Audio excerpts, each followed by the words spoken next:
Hello bachcho, let's discuss this question. Calvin cycle is A reductive carboxylation, B oxidative carboxylation, C reduction या D oxidation. इस question को solve करने का जो की कॉन्सेप्ट है वो है आपके कैल्विन साइकिल को समझना। कैल्विन साइकिल में आपका कार्बन डाइऑक्साइड जो है उसको कन्वर्ट किया जाता है ग्लूकोज जैसे शुगर्स में।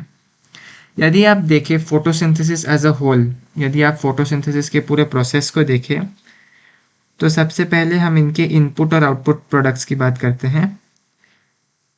फोटोसिंथेसिस के रॉ मटेरियल्स कौन से होते हैं? कार्बन डाइऑक्साइड होता है और वाटर होता है।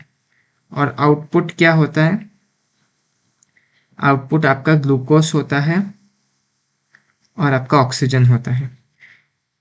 अभी ये जो फोटोसिंथेसिस है इसमें क्या होता है एग्जैक्टली ये पानी को ऐसे तोड़ा जाता है और कार्बन डाइऑक्साइड और ये जो हाइड्रोजन है ये दोनों मिलके आपका यहाँ पर ग्लूकोज बनाएंगे और ये जो ऑक्सीजन बच गया वो ऐसे फ्री ऑक्सीजन के फॉर्म में लिबरेट हो जाएगा।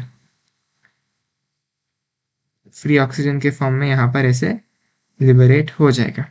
ये एक बहुत ही क्रूड अंडरस्टैंडिंग है फोटोसिंथेसिस का। आपके चैप्टर में पूरा समझाया गया है कि ये पूरा मैकेनिज्म कैसे काम करता है, लेकिन ये जो कैल्विन साइकिल है इसमें भी यही प्रोसेस हो रहा है कि कार्बन डाइऑक्साइड शुगर्स में बदल रहा है और यहाँ पर भी हम देख रहे हैं कि कार्बन डाइऑक्साइड शुगर में बदल रहा है। कैसे? पानी के स्प्लिटिंग से जो हाइड्रोजन आया है वो इस कार्बन डाइऑक्साइड को एक्चुअली रिड्यूस कर रहा है इनटू शुगर्स। तो यदि हम यहाँ पर देखें तो हमारे पास एक तो रिडक्शन हो रहा है और दूसरा हमारे साथ कार्बोक्सिलेशन हो रहा है। तो दोनों को यदि हम मिलाएं तो हमें क्या मिलता है? Reductive carboxylation.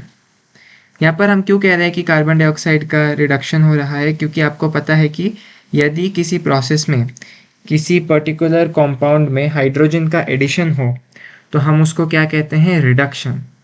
हाइड्रोजन के एडिशन को हम कहते हैं रिडक्शन। तो इसी कारण हम यहाँ पर कहते हैं कि यहाँ पर रिडक्शन हो रहा है, कार्बन डाइऑक्साइड का रिडक्शन हो रहा है।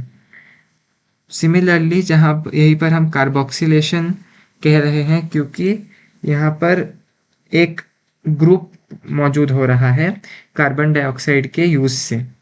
कार्बन डाइऑक्साइड के यूज़ से हमारे पास एक जो इंटरमीडिएट आएगा, ये जो कार्बन डाइऑक्साइड है वो डायरेक्टली तो ग्लूकोज में नहीं बदल रहा, बीच में इनका एक इंटरमीडिएट, बहुत इंपॉर्टेंट इंटरमीडिएट आता है, उसको हम कहते हैं 3-फॉस्फोग्लिसरिक एसिड, जिसको हम पीजीए कहते हैं, 3-फॉस्फोग्लिसरिक एसिड। और फिर ये बाद में बदलेगा ग्लूकोज में। और यहाँ ग्लिसरिक एसिड में क्या है? आपका COOH ग्रुप है। तो ऐसा प्रोसेस जिसमें CO2 के ज़रिए हम उसको एक COOH ग्रुप प्रदान करते हैं किसी भी कंपाउंड को, उसको हम कार्बोक्सिलेशन कहते हैं।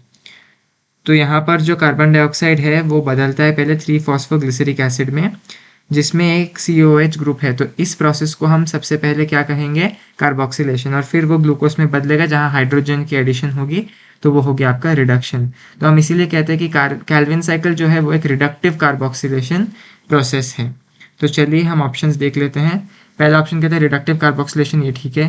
दूसरा ऑक्सीडेटिव कार्बोक्सिलेशन गलत। तीसरा रिडक्शन गलत। चौथा ऑक्सीडेशन भी गलत। So the correct option to this question is option A, reductive carboxylation. Hope you've understood it well. All the best.